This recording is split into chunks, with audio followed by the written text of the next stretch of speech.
মারুফ শাহজাহান এ পর্যায়ে সংক্ষিপ্ত আকারে বক্তব্য রাখার জন্য আমি এসবের অনুরোধ জানাচ্ছি সিলেট জেলা ছাত্র দলের সংগ্রামী সহসভাপতি Zahurul Islam রাসেলকে।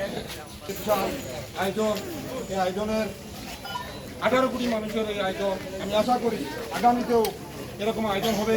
Sir M A সালাম ভাইকে নিয়ে ইনশাআল্লাহ আগামী বৃহত্তর আগামী প্রোগ্রাম হবে, সেই আশা প্রত্যাশা করে আমি সংক্ষিপ্ত বক্তব্য রাখলাম। সেই আশা প্রত্যাশা রেখে আমি আমার বক্তব্য যাচ্ছি।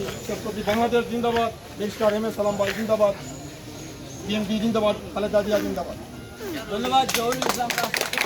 আমাদের মধ্যে অনেক নেতৃবৃন্দ উপস্থিত রয়েছেন, বিশেষ করে আমাদের দক্ষিণ সুরমা উপজেলা বিএনপি যুবদল ছাত্রদল, ফেঞ্চিগঞ্জ উপজেলা বিএনপি যুবদল ছাত্রদল এবং বালাগঞ্জ উপজেলা বিএনপি যুবদল ছাত্রদল শ্রমিক দল সহ এবং অনেক কারা নির্যাতিত নেতৃবৃন্দ আমাদের মধ্যে উপস্থিত রয়েছেন। যে সকল নেতৃবৃন্দ কারা নির্যাতিত নেতৃবৃন্দ আমাদের মধ্যে উপস্থিত হয়েছেন তাদের সবার জন্য একটা আমরা অভিনন্দন তালি দিচ্ছি। সবাইকে অভিনন্দন।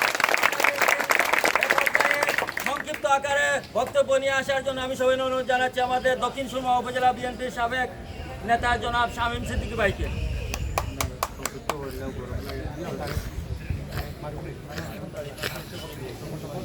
এ পর্যায়ে সংক্ষিপ্ত আকারে বক্তব্য নিয়ে আসার জন্য আমি সবাই অনুরোধ জানাচ্ছি ফেঞ্চিগঞ্জ উপজেলা বিএনপির সাবেক সহসভাপতি জনাব মকসুদ আহমদ ভাইকে। আসসালামু আলাইকুম। বিসমিল্লাহির রহমানির রহিম। সম্মানিত উপস্থিতি, সম্মানিত বিএনপির ছাত্রদল যুবদল উপস্থিত নেতৃবৃন্দ, আমরা রাত্রে ঘুমাতে